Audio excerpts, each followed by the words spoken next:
Assalamualaikum warahmatullahi wabarakatuh. Apa kabar teman-teman semua, para sedulur, semoga sehat selalu. Istilah kebatinan terhadap orang Jawa sendiri menyebutkannya dengan istilah kawruh kejawen atau Jawaisme. Kebatinan ini merupakan kebudayaan spiritual keraton Jawa lama yang terdapat unsur sinkretisme antara mistik agama Hindu dan Buddha yang berperan sebagai intinya dengan kepercayaan Jawa kuno.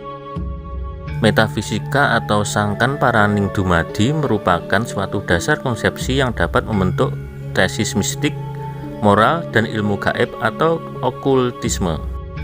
Sehingga hadirnya Islam Sufi di tanah Jawa sangat diminati wong cilik. Karena alam pikiran tarekat menyuburkan warisan religi, animisme, dinamisme yang sebelumnya sudah menjadi kepercayaan bagi masyarakat Jawa,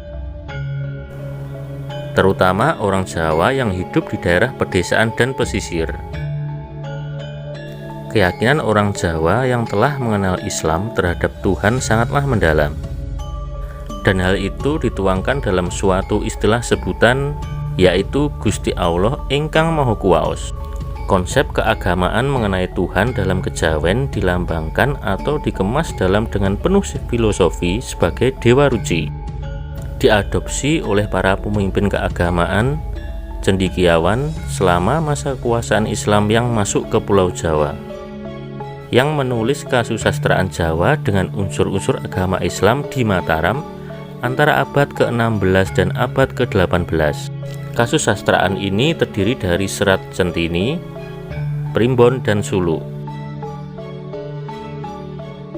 Konsep-konsep keagamaan yang berasal dari Dewa Ruci juga dimasukkan ke dalam beberapa karangan yang mengandung pandangan magis dan mistik yang sangat berorientasi kepada kejawen, seperti serat Darmo Gandul dan serat Gatoloco. Konsep mengenai Tuhan juga dapat dijumpai dalam karya para bujangga keraton seperti Yasadipura I dan putranya Yasadipura II, serta Raden Ngabehi Ranggawarsita. Dalam gubahannya yang berjudul Serat Sasana Sunu Yasadipura II, banyak menulis bait-bait mengenai sifat Tuhan dan mengenai hakikat dari hubungan antara Tuhan dan manusia. Dalam konsep mistik Dewa Ruci terdapat dua aliran, yaitu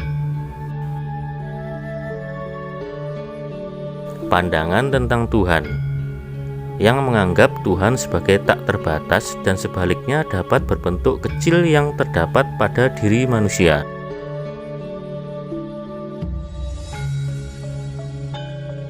Pandangan monistis yang menganggap Tuhan sebagai yang maha besar, tetapi berada di dalam segala bentuk kehidupan dalam semesta, termasuk manusia yang hanya makhluk yang sangat kecil di antara segala yang ada.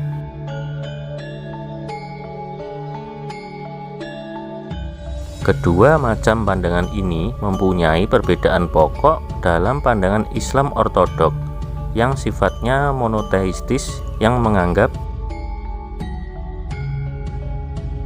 bahwa Tuhan adalah maha besar dan maha kuasa, dan manusia hanya merupakan makhluk yang tidak berarti jika dibandingkan dengan Tuhan.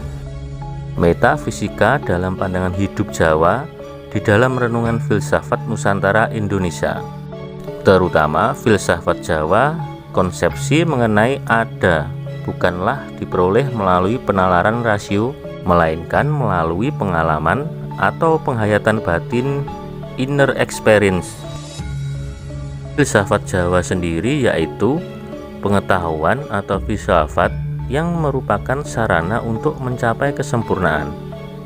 Dapatlah dirumuskan bahwa di Jawa filsafat berarti cinta kesempurnaan atau the love of perfection apabila memakai analogi filosofia Yunani. Jika kita memakai bahasa Jawa, maka filsafat berarti ngudi kesempurnaan, yaitu berusaha untuk mencapai kesempurnaan.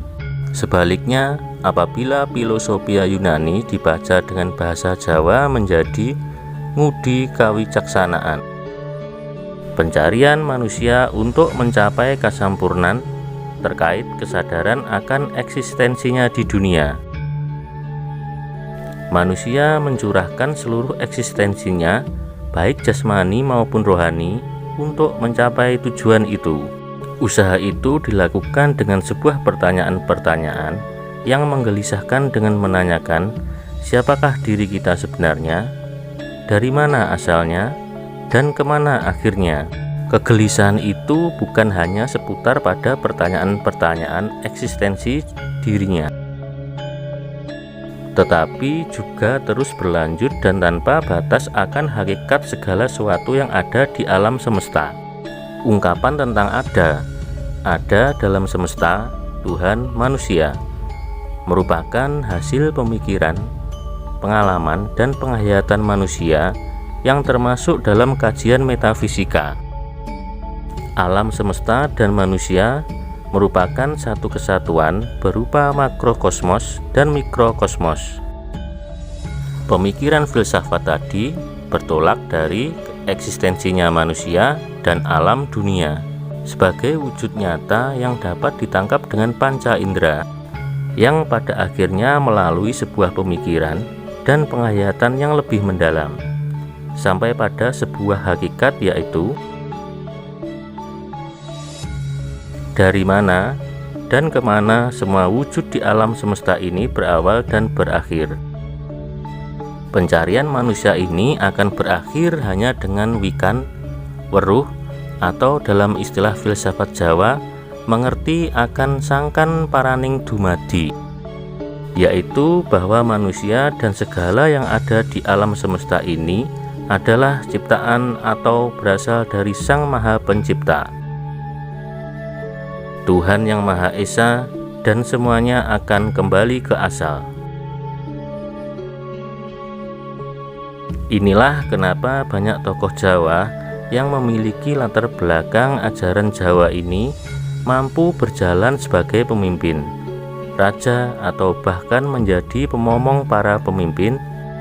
Leluhur Jawa sudah sangat berjasa dalam hal ini, karena beliau-beliau memudahkan kita orang Jawa pada khususnya dalam menggali ajaran Tauhid Jawa, Kawruh Jawa, ataupun ilmu pengetahuan sejenis.